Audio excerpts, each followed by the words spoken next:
Member countries rotate every year to chair the meetings, with Indonesia taking on the role as host in 2023.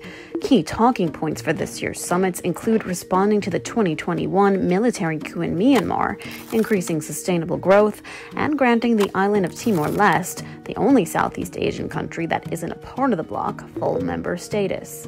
Members will also discuss how to implement the ASEAN Outlook on the Indo-Pacific, a 2019 proposal to increase the bloc's influence in the region. ASEAN decisions are reached via a mutual consensus among member states, but these decisions are guided by the principles of non-interference in its members' internal affairs. Critics have criticized this policy as weak and call on ASEAN to take on a more assertive role in its decision-making.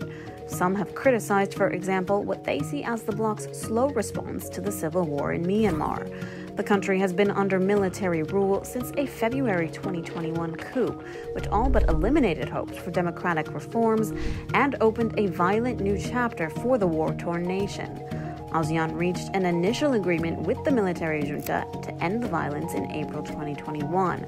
But to date, the junta has ignored the so-called five-point consensus that was reached.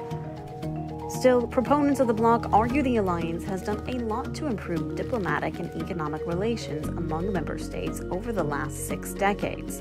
Today, intra-ASEAN tariffs are effectively zero. ASEAN countries have a combined gross domestic product of around $2.6 trillion, making the bloc the third largest economy in Asia and seventh largest in the world. One key issue likely to be taken out of the formal discussion altogether at September's summit: the ongoing territorial disputes in the South China Sea amid Beijing's sweeping claims over the major shipping route.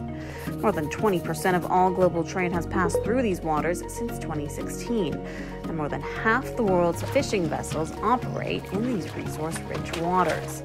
ASEAN members remain divided over how to respond to China's increased activity in the region. While some countries, including Thailand and the Philippines, have recently stepped up maritime military cooperation with the United States to respond to this issue, other states have seen an increased economic dependence on China through its Belt and Road Initiative.